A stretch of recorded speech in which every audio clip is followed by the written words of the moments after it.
Pues ¿cuántos están listos para recibir la palabra de Dios esta mañana? ¿Cuántos están listos para que Dios les hable? ¿De verdad? Voltéate con el que está a tu lado y dile: Dios me va a hablar hoy. Díselo. Dile: Dios me va a hablar hoy. Dios me va a tocar hoy. Dios me va a enseñar algo hoy. Amén. Muy bien. Miren, yo quiero empezar un pequeño estudio acerca de toda la carta de Primera de Juan. No vamos a leer toda la carta ni vamos a ver versículo por versículo, pero sí quiero hablarte a través de la carta de Primera de Juan. Quiero hablarte de las características de un verdadero cristiano. Ahora, eso no lo vamos a ver todo el día de hoy, solamente vamos a ver una parte. Vamos a empezar una serie, si lo quieres llamar así, ¿verdad? Una serie de predicaciones a través de la primera carta de Juan, que nos van a hablar de las características que debe tener un verdadero cristiano. ¿Cuántos quieren conocer las verdaderas características de un verdadero cristiano? Amén. ¿Estás conmigo? Ahora, prepárate, abróchate el cinturón, porque Juan no es muy misericordioso que digamos, hermano. Juan no se tocaba el corazón para hablar la verdad. Si alguien era duro, hermano, era Juan. Tú lo ves en los evangelios como el discípulo amado, ¿no? Y tú lo ves con un corazón tierno para Dios, pero era fuerte para hablar, radical para hablar a los hermanos a los cuales él les estaba escribiendo. Y yo creo que el día de hoy, hermano, no en esta congregación, pero en otras congregaciones donde hay hermanos muy sentiditos, yo creo que esos hermanos no estarían en la iglesia de Juan. Esos hermanos si hubieran salido de la iglesia de Juan, esos hermanos hubieran dicho: no, es que el pastor Juan es bien duro. Y sí, hermano, escúchame, Juan es duro, Juan es tajante, Juan es radical. Entonces vamos a empezar a ver este estudio a través de la carta de Primera de Juan.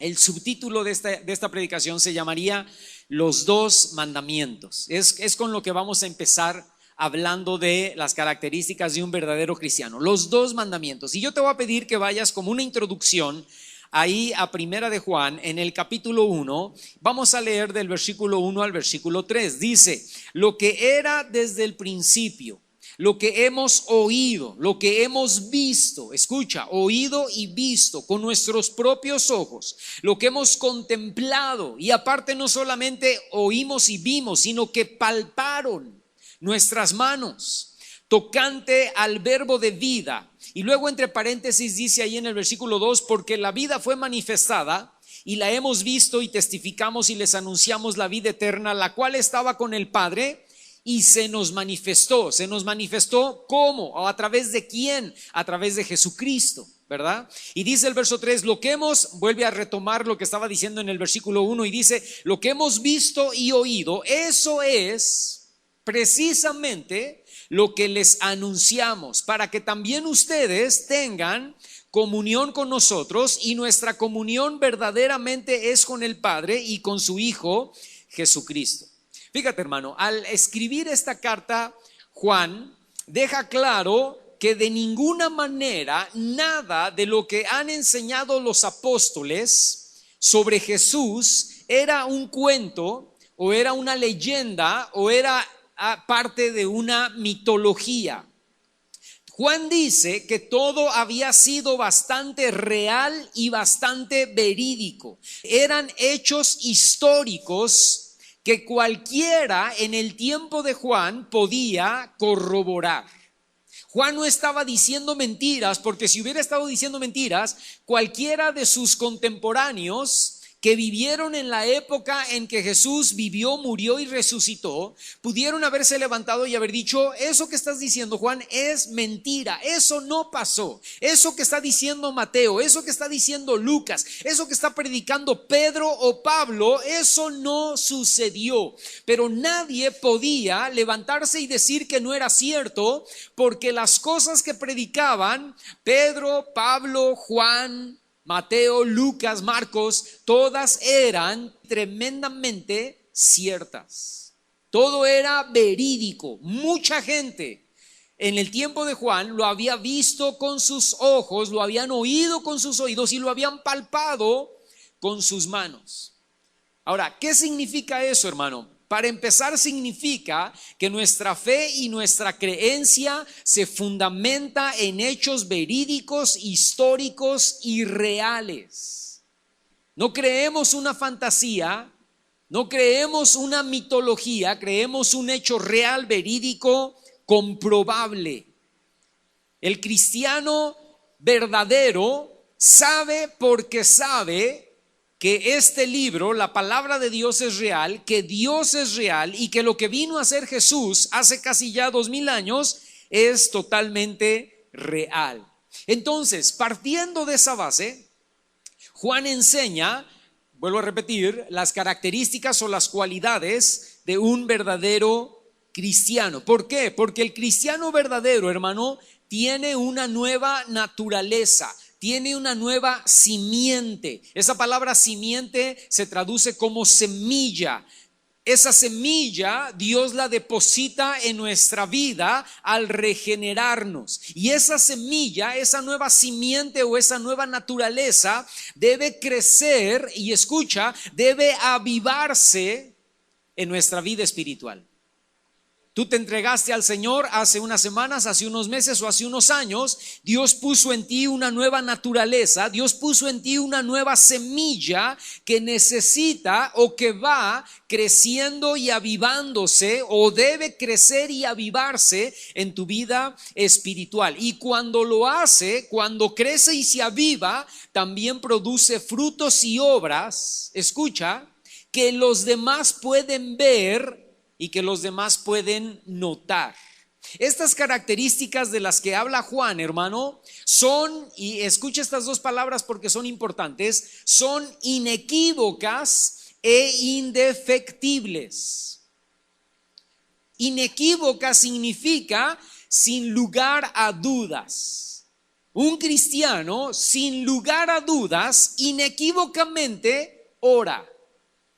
Un cristiano, sin lugar a dudas, inequívocamente lee la palabra o estudia la palabra o memoriza la palabra o profundiza en la palabra. Inequívocamente e indefectiblemente. ¿Qué significa indefectiblemente? Que no puede faltar o no puede dejar de ser. Y yo he hablado de esta palabra en otras ocasiones, en otras predicaciones con ustedes, y yo les he mencionado, por ejemplo, el ejemplo de un avión, ¿no? Un avión indefectiblemente e inequívocamente tiene alas. Estamos poniendo el ejemplo. Ahora, si algo no tiene alas, pero puede volar, no es un avión. Puede ser un globo, puede ser un helicóptero, puede ser un cohete, pero no es un avión. ¿Por qué sé que no es un avión? Porque no tiene alas. Porque un avión inequívocamente, indefectiblemente, tiene alas. Si tiene alas y vuela, es un avión.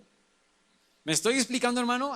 Eso tradúcelo a el cristianismo. Si ora, si lee la Biblia, si busca a Dios, si adora, si tiene intimidad con el Señor, si viene a la iglesia, si es fiel y sirve, tiene dones, tiene talentos y tiene frutos, indefectiblemente, inequívocamente es cristiano. Si no tiene nada de eso, pues puede ser religioso, puede ser simpatizante, puede venir a la iglesia, pero no es cristiano, porque no ora, no lee la Biblia, nunca busca al Señor, nunca tiene intimidad y viene a la iglesia cuando se acuerda, ¿verdad? Entonces no es un cristiano, ¿no?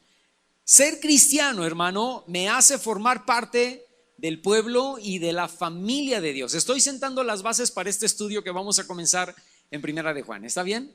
Ser cristiano me hace formar parte del pueblo y de la familia de Dios. Primera de Pedro capítulo 2 verso 9, no vayas ahí, pero Pedro dice que somos linaje escogido, real sacerdocio, nación santa, pueblo adquirido por Dios. ¿Para qué? Para anunciar con acciones las virtudes, las obras o los hechos maravillosos del que nos llamó de las tinieblas a su luz admirable. Al ser pueblo y familia de Dios, hermano, debemos vivir de una manera diferente. Ya no podemos vivir de la misma manera. Ahora debemos distinguirnos de los demás. En el pasado, en el Antiguo Testamento, Dios escogió al pueblo de Israel como su pueblo y el objetivo era que fueran diferentes, que fueran distintos a las demás naciones. Cuando tú vas a Deuteronomio capítulo 18, verso 13 y 14, Dios les dice: ustedes deben ser perfectos. Esa palabra perfecto es entero moralmente o íntegro o recto. Y les dice Dios: ustedes deben ser enteros moralmente, ustedes deben ser íntegros, ustedes deben ser intachables, ustedes deben ser rectos en comparación con los habitantes de Canaán. Los habitantes de Canaán, que son inmorales, que son idólatras, que son sanguinarios, que consultan hechiceros, que consultan adivinos. Y ahí en Deuteronomio 18, 13 al 14, Dios le dice: pero a ti esas cosas, hechicería, brujería, inmoralidad, idolatría, a ti esas cosas yo no te las permito. ¿Por qué? Porque ahora tú eres mi pueblo, y dice ahí en Deuteronomio 18, 13, 14, de mi exclusiva posesión. Somos un pueblo escogido para ser distintos. Por eso Juan comienza a mencionar estas características que debe tener un cristiano, porque debemos ser completamente diferentes a las personas del mundo. Ya no podemos parecernos a los del mundo, ya no podemos vivir como los del mundo. Necesitamos ser distintos, necesitamos ser perfectos en el sentido de enteros moralmente, íntegros o rectos. Ahora, teniendo este concepto en mente, hermano, Juan comienza a mostrar, o Juan nos va a mostrar las dos primeras características, una vez más te lo digo, inequívocas e indefectibles que deben tener los hijos de Dios. ¿Cuáles son esas dos primeras características? Y escúchame, y son las dos primeras porque son las dos más importantes. Son las dos primeras porque de veras es la número 1 y la número 2. Amén. Ahora, si estás anotando, yo te voy a pedir que anotes, ¿verdad? ¿Cuál es esa primera característica? Ve conmigo, primera de Juan. Y no nos vamos a salir de la primera carta de Juan. Ahí nos vamos a quedar todo este tiempo, ¿verdad? Entonces dice primera de Juan, capítulo 1, versículos 6 al 7. Dice: si decimos que tenemos comunión, otra palabra ahí sería que tenemos relación o que tenemos intimidad con Él, con Dios, y andamos en tinieblas, mentimos y no practicamos la verdad. Pero si andamos en luz, como Dios está en luz, entonces tenemos comunión unos con otros, y la sangre de Jesucristo su Hijo nos limpia de todo pecado. Escúchame, hermano. Número 1, la primera característica que debe tener un hijo o una hija de Dios es la intimidad con Dios. Y esa característica es la primera, y esa característica es la número 1, y esa característica es la más importante, porque de esa característica dependen todas las demás características. Si no se logra esa primera característica, las demás características no se van a lograr nunca. Pero si logras esa primera característica, todas las demás van a venir por añadidura. Un hijo de Dios inequívocamente, indefectiblemente tiene intimidad con Dios. Como quieras, pero tienes intimidad con Dios. Algunos oran hincados, algunos oran sentados, algunos oran acostados en la cama, algunos oran de pie, algunos oran caminando, no importa, pero oras. Algunos ayunan 16 horas, otros ayunan 24, otros ayunan 32 y otros ayunan 70 y tantas, no importa, pero ayunas. Algunos leen un capítulo diario, otros leen un capítulo cada tercer día, otros leen 4 capítulos diarios, no importa, pero lees. Algunos adoran con las manos levantadas, otros adoran con las manos abajo, otros adoran sentados o de pie, otros danzan, otros bailan, otros nunca danzan ni bailan, pero no importa, pero adoran y alaban. Lo importante no es cómo lo hagas, lo importante es que lo hagas. De repente puedes ver una persona que está así cantando y santo, santo, santo. Y tú dices, este no le está pasando nada, ¿no? Pero ¿y tú qué sabes? Dios lo está tocando. Dios lo está tocando y Dios lo está ministrando, y ahí, como palo, Dios está bendiciendo su vida. Y el otro está como loco, ¿verdad? Y santo, santo, santo. Y Dios lo está tocando. Y no puedes juzgar al que está como palo, ¿verdad? Según tú. Y no puedes juzgar al que está como loco, según tú. Porque a los dos Dios los está tocando de acuerdo a su carácter, su temperamento y su forma de ser. Pero no importa cómo lo hagas, no importa cuánto lo hagas, lo importante es que tienes intimidad y comunión y relación con Dios. Esa es la cosa número uno, esa es la característica número uno, inequívoca e indefectible, que debe tener un cristiano. Tiene intimidad con Dios. ¿Por qué? ¿Por qué tienes intimidad con Dios? ¿Por religioso? No. ¿Porque te obligan? No. ¿Porque te lo pedimos como pastores? No. Tenemos intimidad y comunión con Dios, escúchame, porque lo amamos con todo nuestro ser. ¿Por qué ibas con la novia y le llevabas flores y mariachis y chocolates? ¿Por qué? ¿Por qué lo hacías? ¿Porque te obligaba tu suegro? ¿Te obligaba tu papá para que rápido te casaras y te fueras de la casa? ¿Quién te obligaba? ¿Quién te obligaba a llevar flores? ¿Quién te obligaba a llevar chocolates? ¿Quién te obligaba a acompañarla hasta su casa, aunque fueran las 12 de la noche? ¿Quién te obligaba? Nadie. ¿Lo hacías por qué, hermano? Por puro amor, ¿verdad? Por amor le hacías poemas, por amor le dibujabas cuadros. ¿Cuántos hicieron cosas ridículas por amor? A ver, levanten la mano, a ver. Y todos, ¿verdad? Lo mismo sucede con Dios. Leemos, estudiamos, escudriñamos la palabra, oramos, ayunamos, adoramos, alabamos, venimos a la iglesia por amor, porque le amamos con todo nuestro corazón. Antes, escúchame, practicábamos el pecado, ahora practicamos la comunión con Dios. Constantemente el cristiano verdadero se acerca al trono de la gracia. Constantemente es parte de la comunión y de la intimidad con el Señor. ¿Por qué? Porque esa es su esencia, es su carácter como cristiano. Es importante la intimidad. Es importante la comunión, es importante la relación con Dios. ¿Por qué? Porque nos lleva a dos cosas, fíjate, a caminar en la luz de la revelación de la palabra y a practicar la verdad de la revelación de la palabra.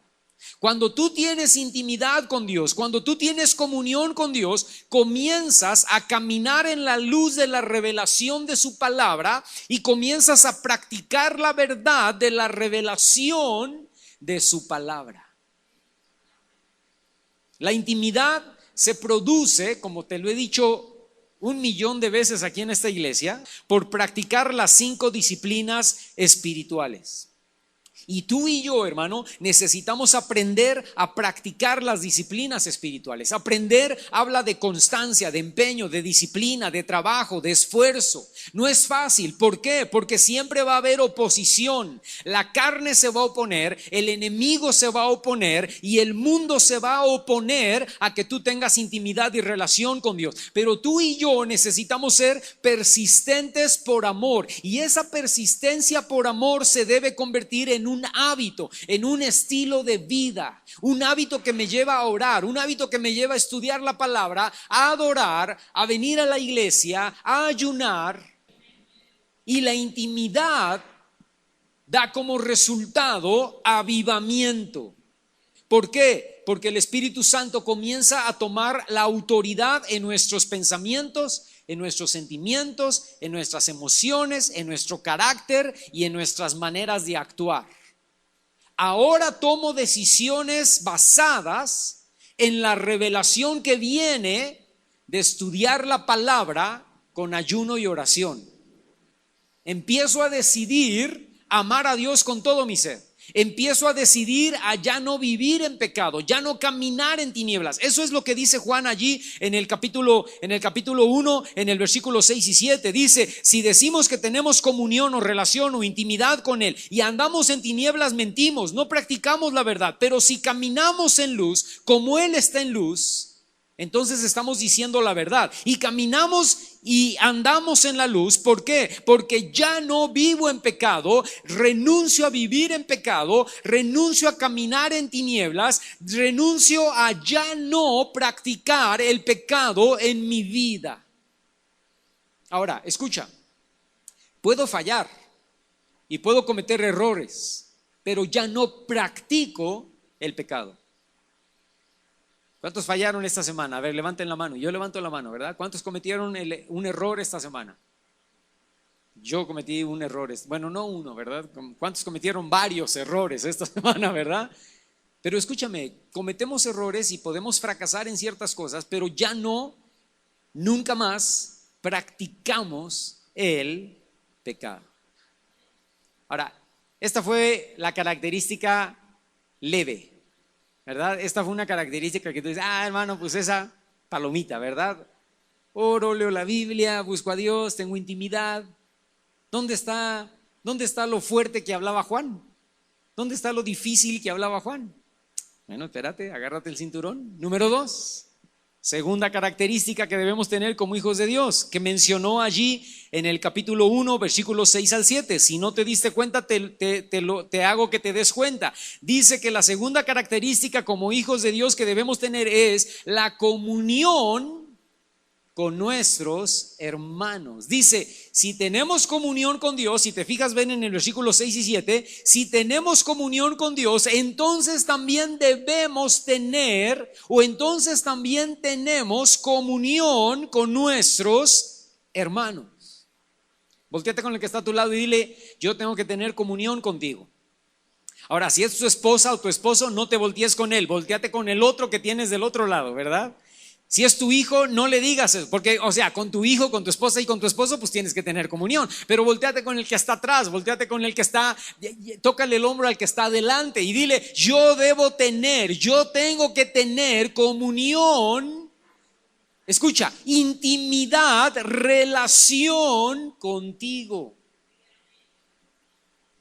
Porque esa es una característica indefectible de los hijos de Dios. Se va a empezar a poner bueno, hermano. Lo que está enseñando Juan son los dos grandes mandamientos que Jesús habló: amar a Dios con todo nuestro corazón, con toda nuestra alma, con todas nuestras fuerzas y con toda nuestra mente. Y el segundo, dice Jesús, amar a nuestro prójimo como a nosotros mismos. Jesús, escucha, sabía tener balanceada su relación con el Padre y con el prójimo. No descuidaba nunca Jesús su relación con Dios a causa de tener relación con las personas, pero tampoco descuidaba la relación con las personas por su búsqueda o su relación con el Padre. Su comunión con el Padre y con sus hermanos era tan balanceada, escucha, que no se desesperaba, no se frustraba con ellos, porque cuando tú lees los evangelios te das cuenta que no entendían nada. Hasta el último día no entendieron nada. Cuando Jesús resucita, dice que el Espíritu Santo les abrió el entendimiento y dijeron, pero mientras los 3 años y medio estaban de discípulos, hermano, los discípulos eran un desastre. Y Jesús los amaba con todo su corazón.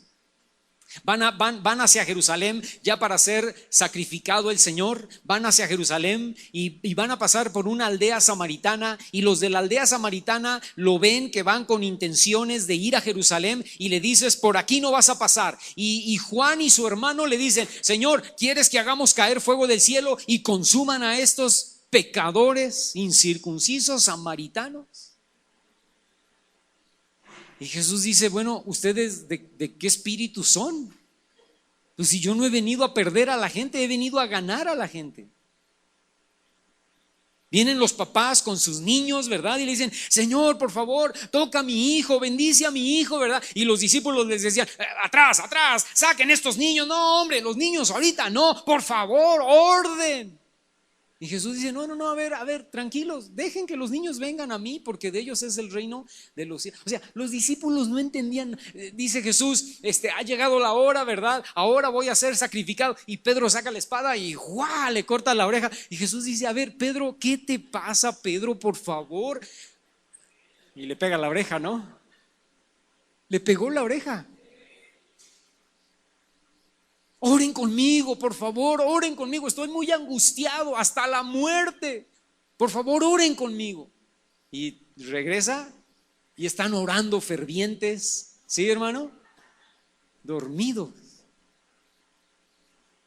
3 veces dormidos.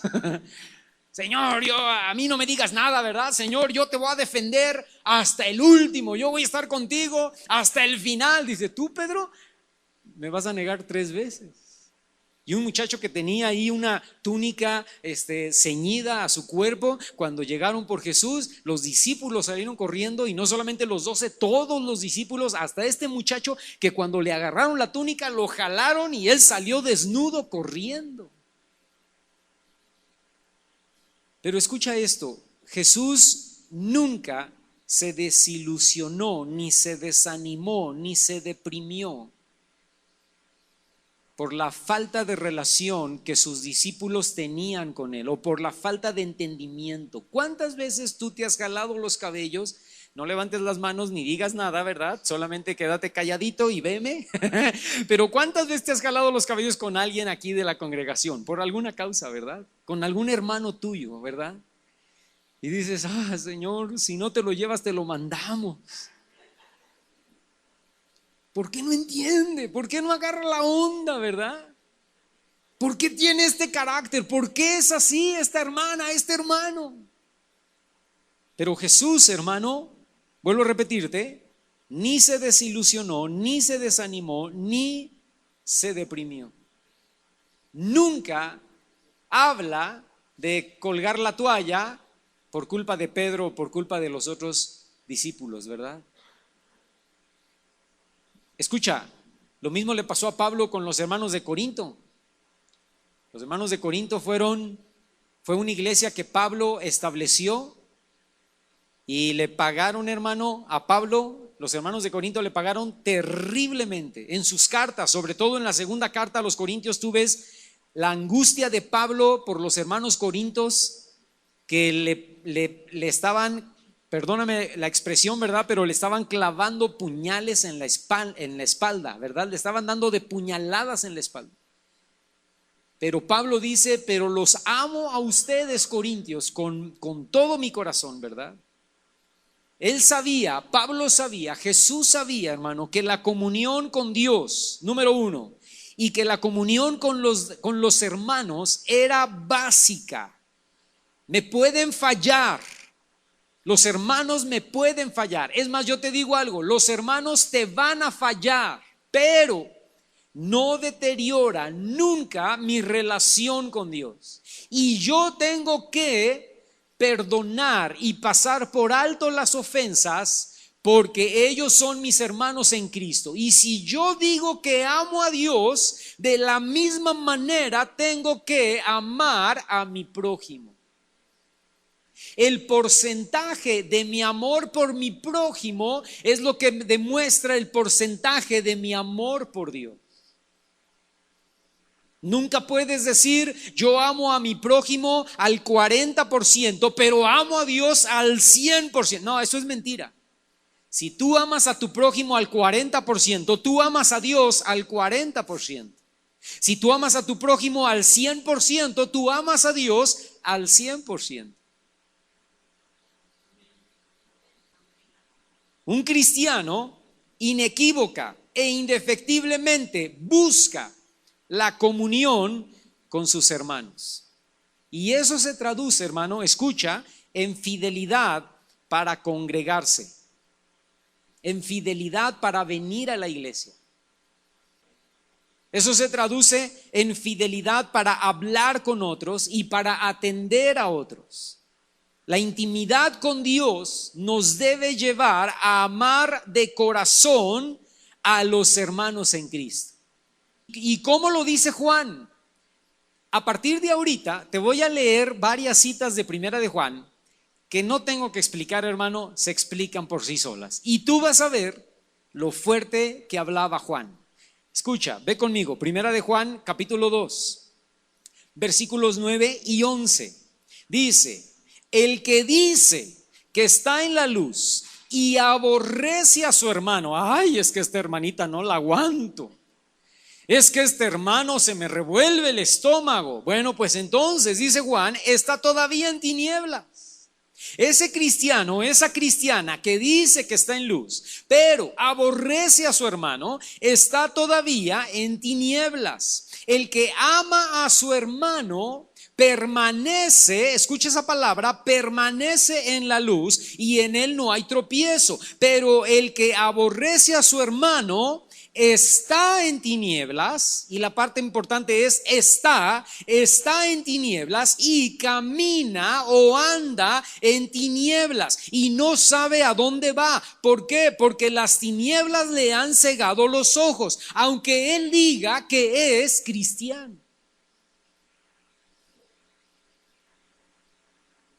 Te pregunto esta mañana, no digas nada, no te muevas, no muevas ni un párpado, solamente voltéame a ver.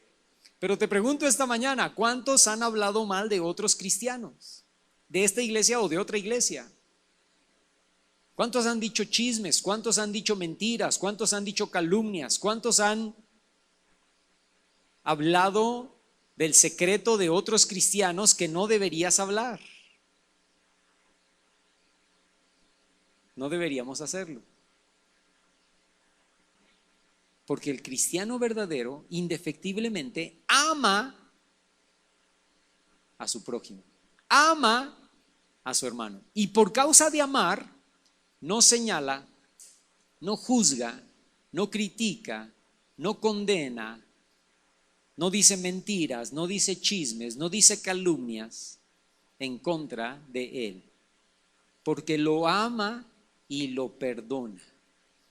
Como pueblo de Dios, no deberíamos nunca criticar, juzgar, hablar mal, señalar, condenar, decir chismes, mentiras, calumnias, secretos de otros cristianos. ¿Por qué? ¿Por qué no, hermano? Porque Juan dice que si tú dices que amas a Dios, pero aborreces a tu hermano, y lo aborreces cuando calumnias, lo aborreces cuando juzgas, lo aborreces cuando dices no lo aguanto, no lo soporto, no lo tolero. Si él viene a esta iglesia, yo me voy a otra iglesia. No. Entonces dice Juan, no yo, dice Juan, entonces no eres cristiano y andas en tinieblas y estás en tinieblas. Sáltate al capítulo 3, al versículo 10. En esto se manifiestan los hijos de Dios, dice Juan, y los hijos del diablo. Ay, caray, ¿verdad? No hay términos medios. Escucha, para Juan no hay términos medios. Para Juan es blanco o negro. Para Juan no hay grises. Dice, en eso se manifiestan los hijos de Dios y los hijos del diablo. Todo aquel que no hace justicia y que no ama a su hermano no es de Dios. No lo soporto, no lo tolero, no lo aguanto. Y a mí me dijeron que es un malvado porque ya te diste cuenta. ¿Sabes algo? Tú eres hijo del diablo. Cuando alguien te hable mal de un hermano de la iglesia, páralo y dile, escúchame, tú eres hijo del diablo. ¿Por qué me dices eso? No, yo no te lo digo, te lo dice Juan en Primera de Juan capítulo 3 versículo 10. Primera de Juan capítulo 3 versículo 10 dice que así se manifiestan los hijos del diablo, como tú me estás hablando a mí de la hermana fulana o del hermano sutano. Capítulo 3 versículo 14. Nosotros sabemos que hemos pasado de muerte a vida. ¿Por qué? ¿O en qué lo sabemos? En que amamos a los hermanos. El que no ama a su hermano permanece en muerte. El que no ama a su hermano está muerto. El que ama a su hermano, el que ama número 1 a Dios y número 2 ama a su hermano, está vivo, permanece en la vida. Pero el que no ama a su hermano, pues permanece en la muerte. ¿Cuántos se hubieran ido de la iglesia de Juan? Imagínate un sermón así, ¿no? Imagínate una predicación así. Hermano, si tú dices que amas a tu hermano y no lo amas, eres del diablo. No, pues ya ahí perdió a media congregación, ¿no? Media congregación se fue. Escucha, la intimidad con Dios, la relación con Dios, la comunión con Dios nos debe llevar a suplir las necesidades del cuerpo de Cristo. Y no estoy hablando aquí solamente económicas, estoy hablando de suplir las necesidades del cuerpo de Cristo en todas las áreas, en tiempo, en amor, en cuidado, en oración. ¿Cuántos? A ver, no voltees, no hagas nada, no hagas ningún gesto. Pero yo te pregunto, ¿cuántos ven el aviso en el WhatsApp de la iglesia de la oración en la noche y lo ven y dicen, y lo apagan y se duermen? No. Si tú amas a Dios, tú debes suplir para las necesidades de esos hermanos. ¿Cuál es la necesidad de esos hermanos? Sanidad, un milagro, una respuesta de Dios. Tómate por lo menos 5 minutos y ora por la lista. Y ora y dice, Señor, aquí dice que Juan Fernández necesita Dios sana, yo no lo conozco, no sé, es más, no sé ni siquiera si es hermano en Cristo, a lo mejor es un pagano, pero Dios, Él te necesita, sánalo, cúralo, haz un milagro en su vida. Y lo mismo te pido por fulano, sutano, mengano, perengano, y termina la lista. Porque yo quiero, así como amo a Dios, amo suplir para las necesidades de mis hermanos que están enfermos. O de las personas que tienen una necesidad. ¿Y dónde dice eso Juan? Capítulo 3, versículo 17 y 18.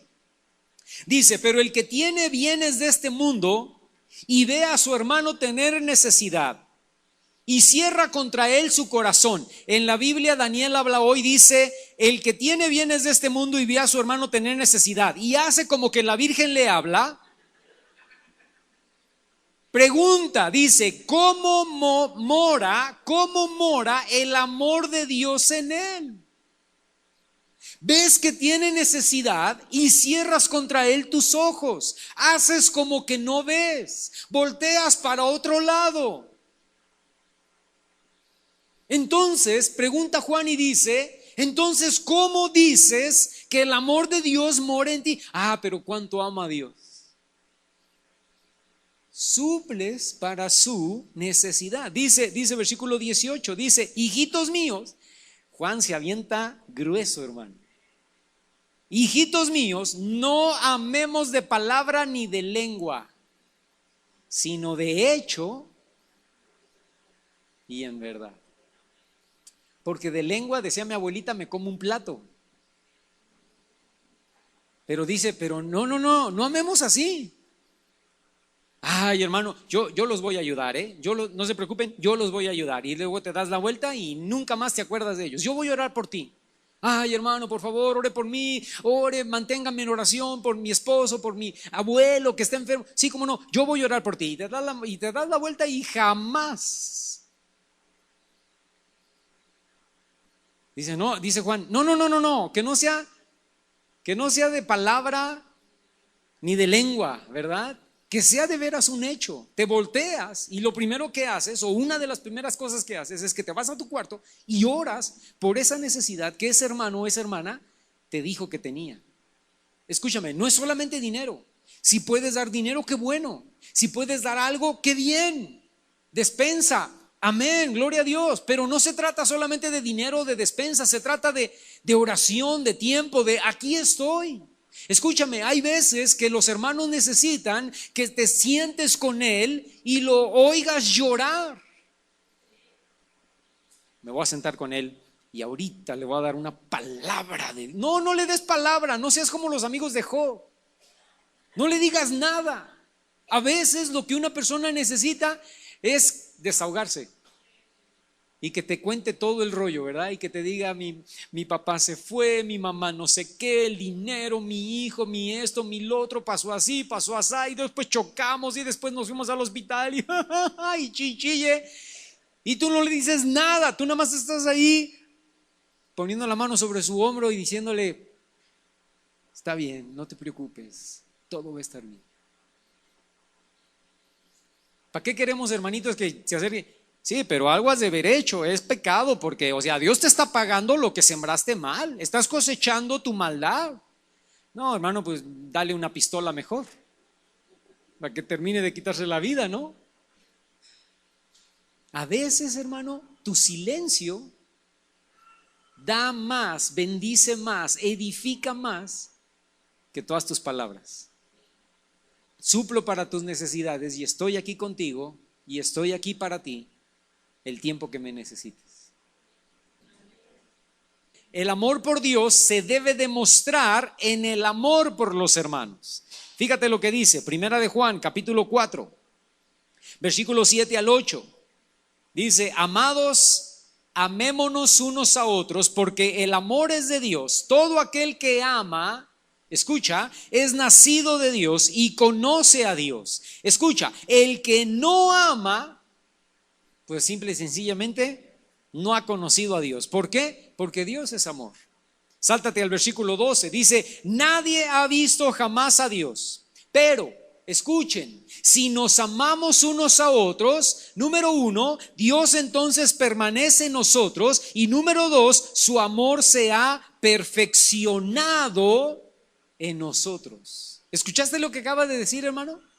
Dice: nadie ha visto jamás a Dios, pero si tú y yo nos amamos, si hay amor entre nosotros como hermanos en Cristo, entonces eso significa, número uno, que Dios permanece en nosotros, y número dos, que su amor se ha perfeccionado en nosotros. Y luego fíjate lo que dice el versículo 20: si alguno dice: yo amo a Dios, y aborrece a su hermano, ya el tiro de gracia, ¿verdad? El tiro de gracia de Juan. Entonces es mentiroso. Pues el que no ama a su hermano a quien ha visto, pregunta: ¿cómo puede amar a Dios a quien no ha visto? Y con eso Juan cerró la iglesia, porque todos los demás se fueron. Ya se ha venido la mitad, ahora se terminaron de ir la otra mitad. Escucha, hermano, yo te voy a dar características que menciona Juan. Te voy a seguir dando más características los próximos domingos. Y entonces ya nadie va a venir, ¿verdad? Que nos está hablando de las características de Juan. Yo ya no voy hasta que termine la serie, ¿no? Pero no, sé valiente, ven. Porque Juan, por el Espíritu Santo, hermano, nos pega duro, pero vale la pena. Porque entonces nos enderezamos. Entonces nos alineamos a lo que Dios quiere hacer en nuestra vida. ¿Cuántos necesitan arrepentirse esta mañana por haber hablado, por haber visto mal a un hermano de esta congregación o de otras congregaciones? A ver, ¿cuántos necesitan pedirle perdón a Dios esta mañana por haber dicho una mentira, una calumnia, por haber juzgado, por haber señalado, por haber condenado? Voy a terminar con esta cita, Primera de Corintios. Ve conmigo ahí, por favor. No tiene que ver con Juan, pero Primera de Corintios, y fíjate lo que dice el capítulo 12, versículo 27. Ustedes pues son el cuerpo de Cristo. ¿Qué somos, hermano? Voltéate con el que está a tu lado y dile: tú eres el cuerpo de Cristo. Yo soy parte del cuerpo de Cristo. Y miembros, cada uno en particular. O sea, todos nosotros formamos parte del cuerpo, pero en particular todos somos miembros. Uno es la uña, otro es este huesito de aquí arriba, otro es este huesito de acá abajo, otro es codo, y no porque no dé dinero, pero es codo, ¿verdad? Otro es hombro, otro puede ser el cuello, otro puede ser el páncreas o el hígado. Todos somos parte, o todos somos miembro, y todos los miembros unidos hacemos el cuerpo de Cristo. Por eso, dice Pablo y lo dice Juan, por eso debemos amarnos, y por eso, dice Pablo, debemos edificarnos unos a otros. Tú me haces crecer a mí y yo te hago crecer a ti. Cuando tú desarrollas tus dones, tus talentos y tus frutos para conmigo, y cuando yo desarrollo mis dones, mis frutos y mis talentos para contigo. Congregacionalmente somos el cuerpo de Cristo, individualmente somos miembros del cuerpo de Cristo. Y Juan dice, y nos debemos amar. Y el amor cubre multitud de pecados. Y el amor perdona, el amor es tolerante, el amor tiene paciencia, el amor soporta, el amor exhorta. Y alguien dice, sí, hermano, eso sí me gusta, exhortar. No, pero no estoy hablando de regañar. Exhortar es animar, empujar, levantar a otro. ¿Cuántos creen que nos debemos amar más? No puede venir un avivamiento a esta iglesia, hermano, si no comenzamos con estas dos bases. Si no comenzamos a desarrollar verdadera intimidad con Dios y no empezamos a desarrollar verdadera relación e intimidad y comunión unos con otros. Ponte de pie esta mañana, ahí donde estás. No voy a pedir que vengas al frente. Solo te voy a pedir que ahí donde estás cierres tus ojos y ores a Dios y le pidas perdón. Si has hablado mal, si has juzgado, si has condenado, si no soportas, si no aguantas a un hermano, a una hermana en esta iglesia o en otra iglesia, si has hablado mal de un pastor, de un líder de alabanza o de un hermano de la congregación en el presente o en el pasado de esta iglesia o de otras congregaciones, yo te voy a pedir que le pidas perdón a Dios esta mañana. Que le digas al Señor, Señor, perdóname. Perdóname porque en mi falta de amor por esta persona, por este hermano, por esta hermana, por esta familia cristiana, he demostrado mi falta de amor por ti. Perdóname, Señor, si he dicho que te amo mucho a ti, pero no soporto, no tolero, no aguanto a X hermano, a X hermana. Perdóname, Señor. Perdóname si le he sacado la vuelta a alguien. Perdóname si he juzgado a alguien. Perdóname si he condenado a alguien. Perdóname si he dicho chismes de alguien. Perdóname si he revelado el secreto de alguien. Perdóname, Señor. Te pido que esta mañana, Señor, tú cambies mi corazón y que la misma intensidad de amor que tengo por ti y la misma relación y comunión que quiero tener contigo sea la misma comunión y relación e intimidad que tu Espíritu Santo desarrolle a favor de mis hermanos en el nombre de Jesús. Que pueda amar, que pueda tolerar, que pueda pasar por alto, que pueda tener paciencia, que pueda soportar, que pueda exhortar, que pueda levantar a mi hermano que tengo aquí a la derecha, a la izquierda, delante de mí, atrás de mí. Que pueda dar mi tiempo por ellos para orar, que pueda suplir sus necesidades, Señor, en lo económico, en amor, en tiempo, en compasión. Y que mi relación contigo, Señor, y mi relación con mi hermano sea una relación balanceada, Señor. Y que en mi relación con mis hermanos yo pueda demostrar la relación que tengo contigo, la intimidad que tengo contigo. Perdóname, sana mi corazón, controla mi lengua, controla mis pensamientos. Y ayúdame, Señor, a edificar este cuerpo en el que estoy puesto aquí en esta ciudad, en esta congregación, en el nombre de Jesús. Que yo pueda ser para edificación de los demás. Que podamos estar unidos en ti. Que tú traigas un avivamiento a esta iglesia que comience por una manifestación de amor verdadero, Señor. De amor verdadero para ti, de amor verdadero el uno para con el otro. En el nombre de Cristo Jesús, Señor. Te lo pedimos en esta mañana. Amén.